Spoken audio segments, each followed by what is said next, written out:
Hello and welcome to another standard video here on the official MTG Arena channel. Today I'm playing in the Through the Omenpath preview event, so I thought it would be fitting to build a deck around the namesake card. Through the Omenpath is an 8-mana enchantment with Convoke, so we can tap our creatures to help pay for it, and says at the beginning of combat on our turn we get to look at the top 5 cards of our library, and we may put a creature card from among them straight onto the battlefield without having to pay for it.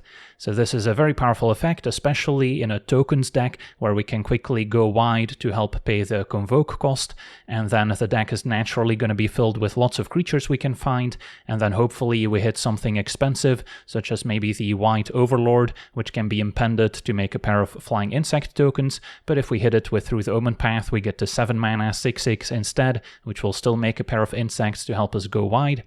Then we also have a one-off Craterhoof Behemoth as an excellent finisher that we might find with Through the Omenpath, so if we have a wide enough board this can just end the game for us. And then I'm also playing 2 copies of the Exalted Sunborn as a 4/5 flying lifelink that doubles our token production, playing this one over Elspeth because Elspeth cannot be found with Through the Omenpath since it's not a creature, so that's why I'm going for the creature variant instead. And this one can also be warped for 1 and a white, which can also be quite synergistic with a card like the Cosmogrant Zenith, which requires us to cast 2 spells in 1 turn to make a pair of 1/1 tokens or to put a +1 counter on all our creatures. So this is quite the payoff for double spelling, and when we have more cheap cards like the Warp on the Sunborn, it will become much easier. Can maybe warp this first, then cast another token maker, and then start doubling all those tokens as well. Then we've got the Salvager, which makes a 3/3 golem when it enters, can also pay 2 tap it, and then put a +1 counter on each token we control, and give those trample until end of turn as well. Got a one-off Toby making a 4/4 beast, and then with enough tokens in play those will gain flying as well. And then another important piece of the puzzle is Collector's Cage, which is another payoff for going wide and setting up lots of creatures with different powers, and then we can potentially hide away something expensive, such as maybe a Craterhoof, an Overlord, or a Through the Omenpath, which we can then also eventually cast for free. And with an early Llanowar Elves to accelerate us, that becomes even easier. Also have the new Surus, which can transform into a 4/4 with Vigilance and Reach, but just by entering as a 2-drop, we get to make a 2/1 Spider token with Reach, so that can also help go wide initially, and as a 0-powered creature plus a 2-powered creature, it's also perfect for setting up our Collector's Cage. And then the Tender Wild Guide can also give us a bit more mana acceleration, making it easier to double spell to trigger the Cosmogrant, and it can also be cast with Offspring for 4 mana total, in which case we get an extra 1/1 token version of it, so that also plays into our go wide and token theme, and these can also tap to put additional +1 counters on themselves, which is also perfect for calibrating our Collector's Cage to make sure we don't have creatures with the same power. And then the mana base also gets to benefit from Fountain Port, which we can activate to maybe make some fish tokens or maybe sacrifice a token to draw, good in the grindier matchups. We also have a one-off Evendo that I'm maybe hoping to use. With enough creatures to station it, we can eventually tap it for loads of mana. And then we've got some additional mana fixing. The blue is here to transform or 2-drop, otherwise we could easily go with a green-white mana base, although it wouldn't differ much from the current 3-color mana base, since I think Starting Town is a necessary evil, since we do not have the green-white shock land or fast land in Standard anymore. So Breeding Pool is kind of the only drawback of running the extra blue splash, as it can also maybe help transform or 2-drop, and otherwise we could replace it with a forest. So yeah, that's our deck. Now let's jump into some games and see how the deck does. Okay, we're on the draw. We have a keepable hand to start out. We'll eventually need one of our payoffs. A couple of ways we can sequence as well, but probably involves a turn 1 Elves. And then maybe turn 2 Salvager. And then we can look into playing the backside of Surus.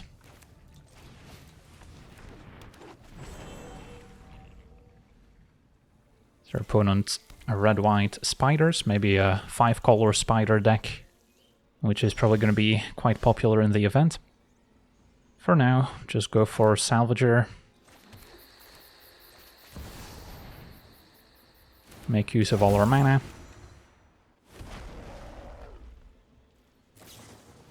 And our opponent had the 3/2 with Flash, can make the team indestructible.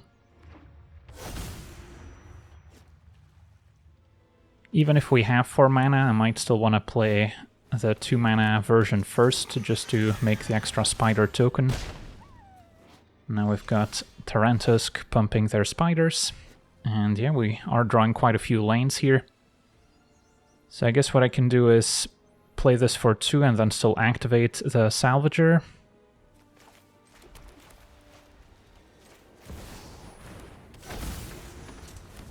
And this I can do at instant speed. I guess we can just pass for now, although this will gain flying, I guess that's can gain reach. So there's a few ways we can sequence, but we'll just pass. And then maybe an external transform, make another reach creature. Hope to find a Collector's Cage or Through the Omenpath.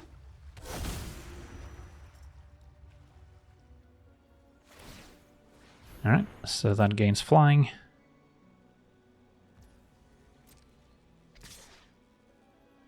And that attacks.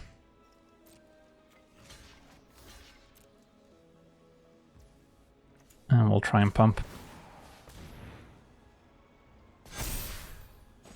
Alright, ambush successful. And our opponent's gonna see a handful of lanes. So they can make a certain type 1 more expensive, except for creatures. Goes for instant, don't have any of those in the deck. What we do have in the deck is non-land cards, although they're hard to find. So this turn maybe we want to surveil, and then I can still transform. And get rid of another land. And then, do we offer the trade? I mean, our opponent's probably going to attack us back. So I'm fine to make that trade, since we might draw another copy.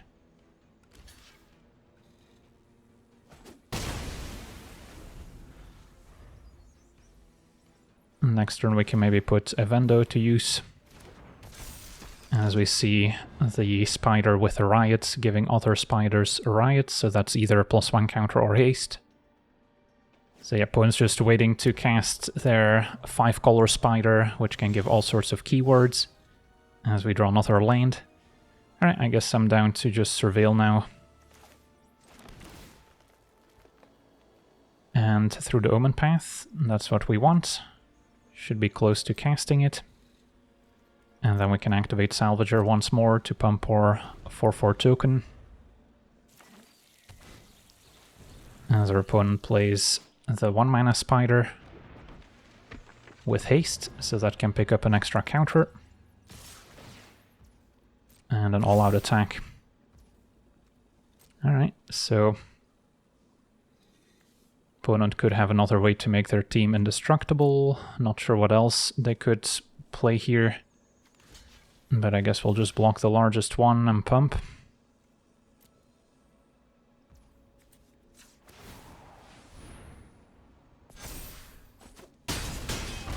So we fall to 9. And then it's time for Through the Omenpath. 3, 4, 5, 6, 7. So I guess if I take 2 damage, I can keep my token untapped, which is probably worth it.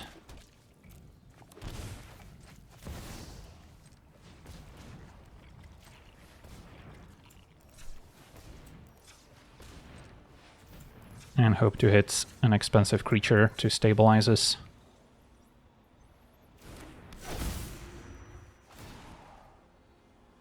Alright, found a Crater Hoof. Is that lethal? 4 creatures. Both get +4/+4. So it wouldn't quite be lethal here, unfortunately. It would be close.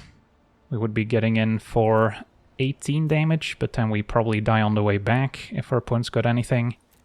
So I'll just go for another Salvager then.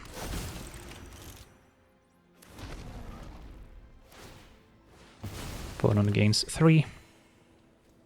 But yeah, we could be in trouble if our opponents can give their team flying. We still die. We get to untap. Find another land. So we'll just play Evendo. Can maybe activate second main. Trigger the Omenpath, finding the Overlord. And then now we can get more aggressive. Can activate both salvagers.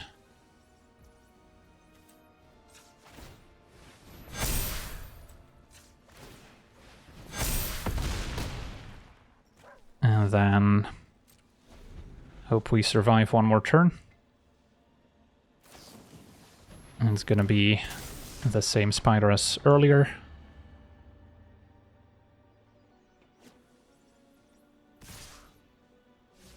No great attack. And then now I can play the Cosmogrind and maybe trigger with Through the Omenpath, although I guess this is putting it in play, not casting it. And find Toby, can also give our tokens flying. And attack. And could still activate double salvager here as well, but that'll do it. Sweet. On to the next one. Okay, we're on the play. We have what looks like keepable hands. Still missing our Collector's Cage or Through the Omenpath to really go off. But between the Cosmogrind and maybe the Sunborn, we could make lots of tokens. Opponent blue-white. I'll go for Wild Guide, give us more mana, which will make it easier to trigger the Cosmogrind. And keep another land on top. So next turn we have 5 mana. Could go Cosmogrind and then Warp the Sunborn. Never mind. Now I guess it's Wild Guide with Offspring.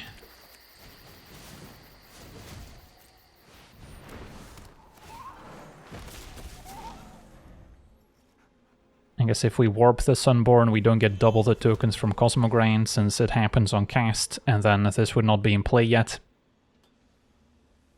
Our opponent on kind of a Jeskai control deck. Craterhoof's not what we want.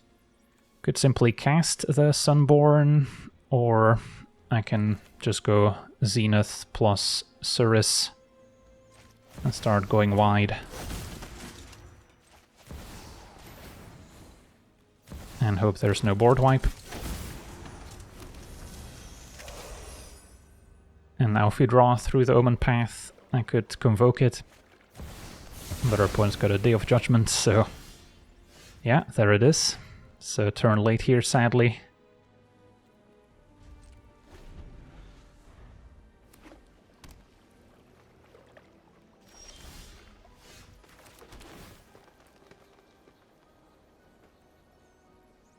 Starting town's not particularly exciting.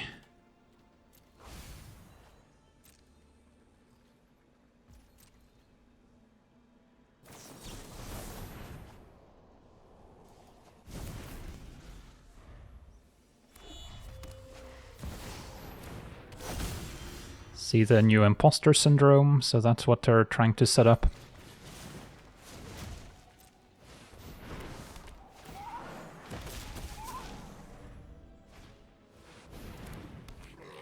And another new card. Okay, so I could warp the Sunborn and then still play Suris to make double the spider tokens.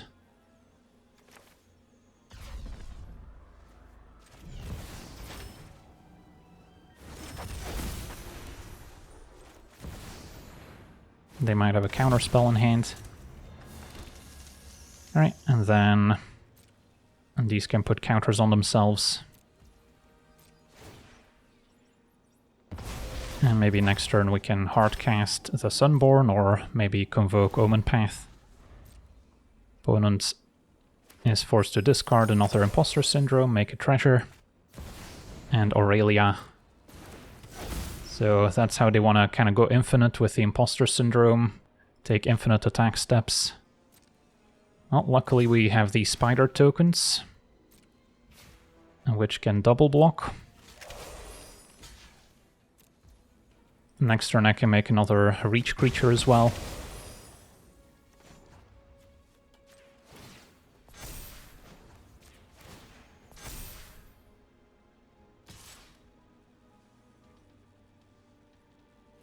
guess our opponent still gets an attack step here, which, yeah, I could block, but don't know if I would have double blocked and lost both my wild guides just to prevent this from triggering. Now, again, we could transform. I think we just go Sunborn plus Elves.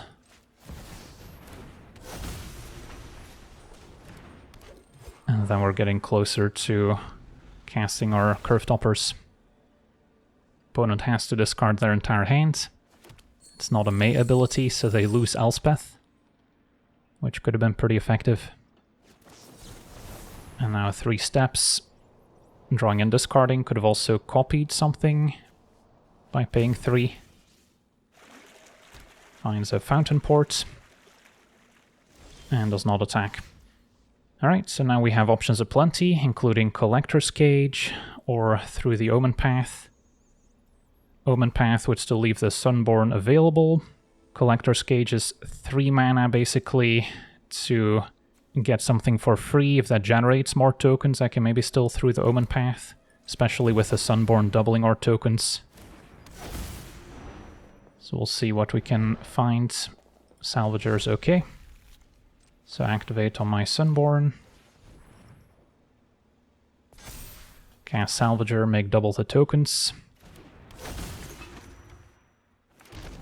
And then I can still Convoke.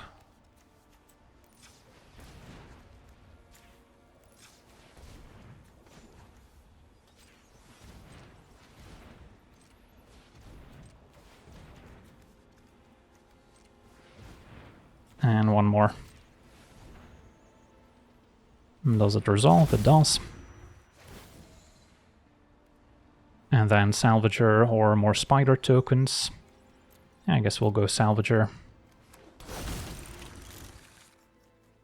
Double the tokens, and then since we have Craterhoof in hand, 4, 5, 6, 7, if I draw an untapped land I can cast it. I don't think I need to take any risks in case our opponent top decks another Aurelia, which could have been a reason to make the Spider tokens here instead of more 3/3s on the ground. So now that they're empty-handed, they just get to make treasures for free. And our opponent's gonna draw. They have to cast their cards, otherwise they'll be discarded. Authority, maybe a bit late to the party. So they've only triggered the Syndrome once so far. And did not draw the land for Craterhoof, but Cosmogrind still reasonable, can also double activate Salvager. And we can transform to make another reach creature, so a couple options. How close to lethal do we have if I just go for it? Meaning attack mostly all out, activate double Salvager. Yeah, that cannot be bad for me. Opponent's at 23. Mostly worried about Aurelia, which is a reason to keep my Sunborn back on defense. Find another Salvager. Will be tapped. So gains the opponent quite a bit of life. And we'll just send in these tokens. And then that's probably good enough. Could also send this one since we're going to pump it.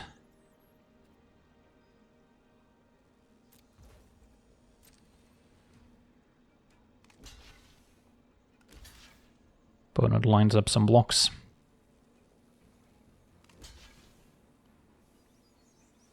And Salvagers will pump. Can also save a token by putting an extra counter on it.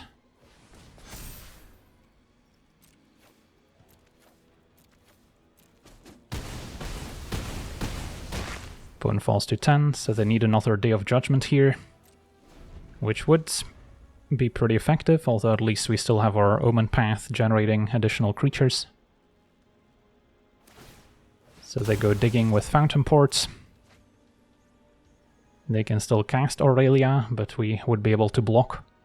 So they can go infinite, so our opponent's going to consult, so that's likely finding a Day of Judgment here to reset the board. Another consult, so they still have 4 mana for Day of Judgment. This one's not kicked. So yeah, if they can wipe the board and next turn cast Aurelia, we could still lose. Opponent's going to consult again, so no Day of Judgment incoming then. And I don't think they can survive with just 2 mana. Get an extra counter. Well, that initial Day of Judgment was backbreaking, but I think we managed to figure out a way to still win. Can put this in play, our opponent will gain 1. Doesn't really matter. And then send. And these should just activate.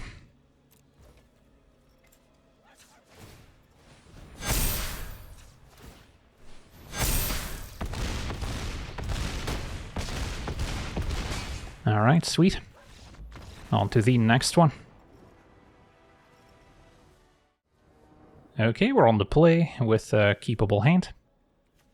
Turn 1 Elves, turn 2 Cosmogrind, and then ideally find more ways to trigger Cosmogrind to make tokens so we can convoke. Although we might just impend the White Overlord on turn 3.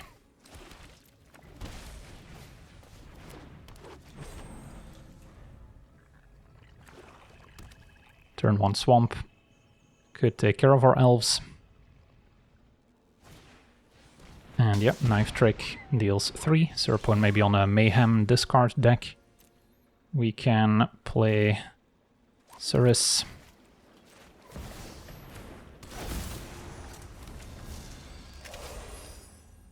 Considered playing Starting Town in case we draw another copy. Quinn's Inside a perfect enabler for the various Mayhem synergies. So yeah, still will go for Cosmogrind, but that does mean we won't be impending the Overlord next turn.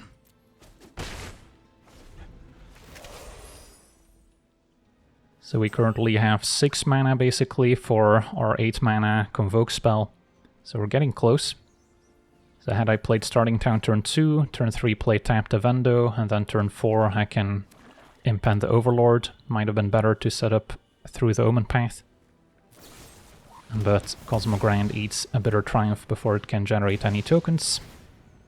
And then Mayhem from Orb Weaver lets them play it. They don't have to discard a card here, but they do. Alright, Collector's Cage. Now we're missing an extra creature to enable it, otherwise it would have been good to go with the Cosmogrind. And then Cage is also a perfect way to trigger the Cosmogrind, since casting Cage is 1 spell, and then casting another spell for free is 2. Probably go for another Cage. And then I can just pass. Can activate Cage at instant speed.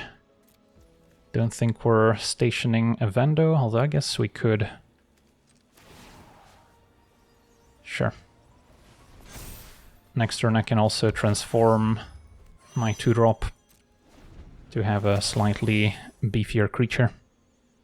But yeah, the Insight is a great source of card advantage in a way, if you can keep discarding Mayhem cards, which you can then cast from the graveyard. As we see the 5/4 Goblin. Another Knife Trick. And play your 5/4, which also deals 1 damage here. Salvager was a good draw. So I can cast it, which enables Cage. As long as I don't put the counter on my 0/1. And then I'll get another Cage.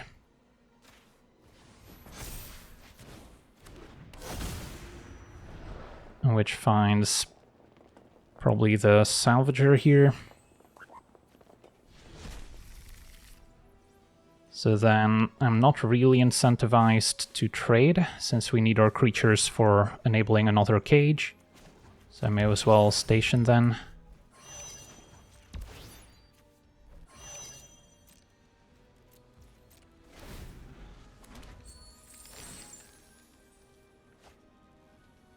Forced to discard Preacher. This is not a May ability.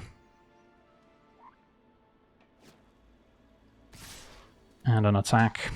I'm gonna take 8, because leaving this in place is pretty relevant for a Vendo making additional mana and for Collector's Cage. But we could get burnt out. Alright, draw another Salvager. So, a couple ways we can sequence. I could station a Vendo with my 4/4, so then it's live. And then I can generate additional mana.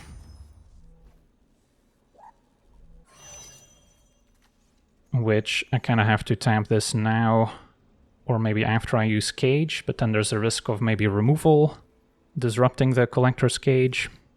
I think I still try and go for it here. So we can tap this for colorless. Activate on my tapped creature. So then it's not as bad if it gets removed. Cast another Salvager. Now we can tap this for a bunch of mana. So I can play another Salvager.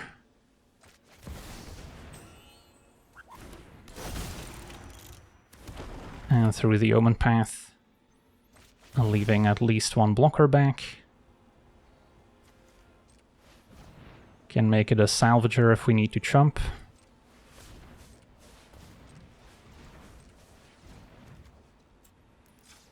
So it's not without risk.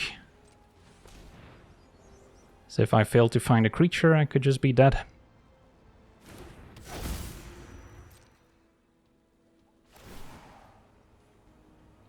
And we did. Alright.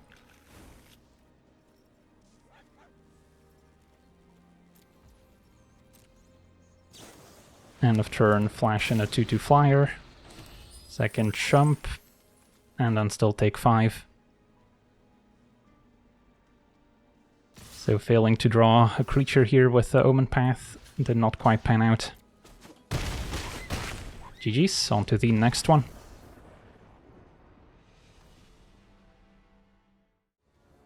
Okay, we're on the play with a pretty good hand. Turn 1 Elves, turn 2 Salvager, can activate the Cage pretty quickly. So that's a good start. Up against the green-white.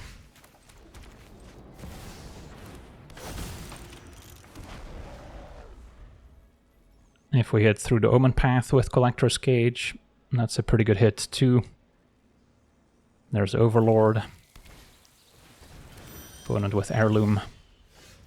Alright, so Cage activates, and then could Surveil, or I could play another Starting Town. Starting Town's better if we find another Cage, so let me start there.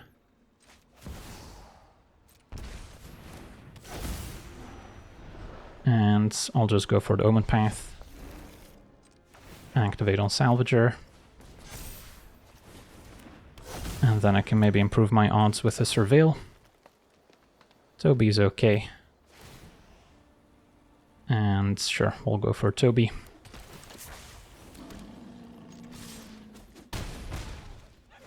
Next turn we can maybe cast the Sunborn and then get double the tokens from whatever we get.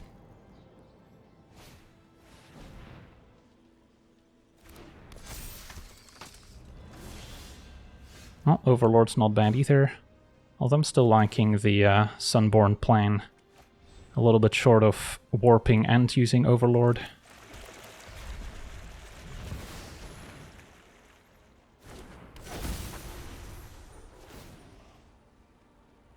And we'll go for the Spider now. Get double the tokens. Tokens now also fly, thanks to Toby. And we can get pretty aggressive.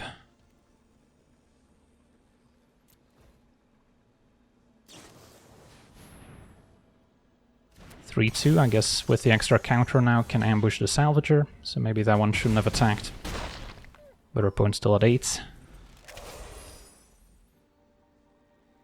And if they cannot answer the Omenpath, things aren't getting any better. Alright, that's a good one. The 5-color Spider, giving their other Spider a bunch of abilities. Although 4/5 lifelink still blocks pretty well. So that's gonna get in for 6, gain 6. But those abilities don't persist through the opponent's turn.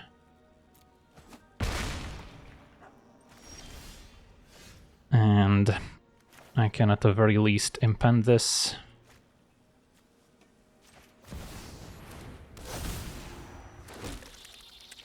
And then still activate Collector's Cage.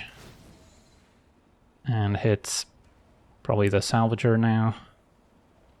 Although could go for more spiders if we're afraid of flying. Unless the game's already over. But it may not be. So let's see. Opponent's at 13. This is 8. Yeah, I guess we have them in the air here.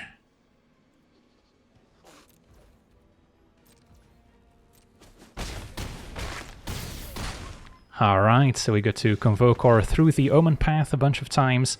Get to see some fun decks from our opponents as well. So yeah, this might be the new approach for a Collector's Cage style of deck, but with all these decks there's a ton of ways to build them, so we've barely scratched the surface. But for now, I want to thank you for watching, hope you enjoyed, and as always, have a nice day.